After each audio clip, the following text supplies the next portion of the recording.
ನೋಡ್ಲಿಲ್ವಾ? ನೋಡ್ದೆ. ನೋಡಿದ್ರು ಮಾತಾಡಿಸ್ದೆ ಹೋಗ್ತಿದ್ದೀರಾ? ನಿಮ್ಗೆ ಕಾಯ್ತಿದ್ದೆ. ಓಹೋ, ಹೌದಾ? ತಾವು ಬೇರೆ ಯಾರಿಗೋ ಕಾಯ್ಕೊಂಡಿದ್ದೀರಾ ಅನ್ಕೊಂಡೆ. ಪ್ಲೀಸ್ ಆನಂದ್, ನಾನು ನಿಮ್ಮ ಹತ್ರ ಮುಖ್ಯವಾದ ವಿಷಯ ಮಾತಾಡ್ಬೇಕು. ಏನ್ ಬಸರಾಗಿದೆಯಾ?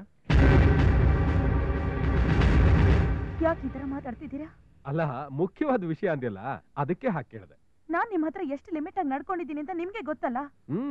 ಗೊತ್ತು, ನನಗೆ ಚೆನ್ನಾಗಿ ಗೊತ್ತು. ನನ್ನ ಹತ್ರ ಎಷ್ಟು ಲಿಮಿಟ್ ಆಗಿದ್ದೆ ಅಂತ ಗೊತ್ತು. ಅದೇ ಬೇರೆಯವ್ರ ಹತ್ರ ಅಷ್ಟೇ ಲಿಮಿಟ್ ಆಗಿ ನಡ್ಕೊಂಡಿದ್ಯಾ ಅನ್ನೋದಕ್ಕೆ ಏನ್ ಗ್ಯಾರಂಟಿ? ಮಿಸಸ್ ಶಿವಣ್ಣ, ಎಲ್ರು ಅವ್ರವ್ರ ಪ್ರೇಯಸಿ ಬಗ್ಗೆ ವ್ಯಾಲೆಂಟೈನ್ಸ್ ಡೇ ದಿನ ತಿಳ್ಕೊತಾರೆ. ಆದ್ರೆ ನಾನು ನನ್ನ ಪ್ರೇಯಸಿ ಬಗ್ಗೆ ಪೇರೆಂಟ್ಸ್ ಡೇ ದಿನ ತಿಳ್ಕೊಂಡೆ.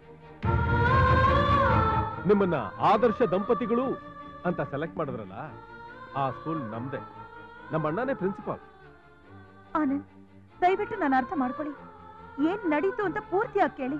ನೋ, ನನ್ನ ಪ್ರಕಾರ ನೀವು ಮಾಡಿರೋ ಕೆಲ್ಸಕ್ಕೆ ಒಂದೇ ಅರ್ಥ, ಮೋಸ.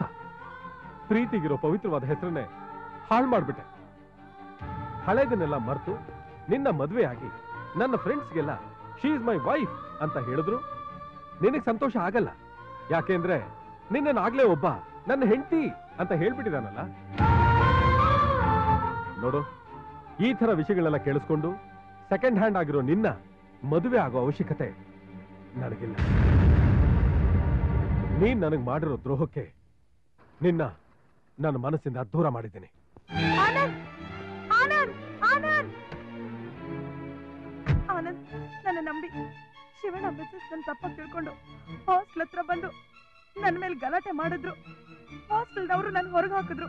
ಈಗ ನೀವು ನನ್ನ ಅಪಾರ್ಥ ಮಾಡ್ಕೊಂಡು ದೂರ ಮಾಡಿದ್ರೆ ನಾನು ಎಲ್ಲಿಗೆ ಹೋಗ್ಲಿ? ಎಲ್ಲಾದ್ರೂ ಹೋಗಿ ಸಾಯಿ. ಆನಂದ್, ಓಹ್, ಐ ಆಮ್ ಸಾರಿ, ತಪ್ಪಾಗಿ ಹೇಳ್ಬಿಟ್ಟೆ. ಅದೆಲ್ಲ ಸ್ವಾಭಿಮಾನ, ರೋಷ ಇರೋರು ಮಾಡುವಂತ ಕೆಲಸ.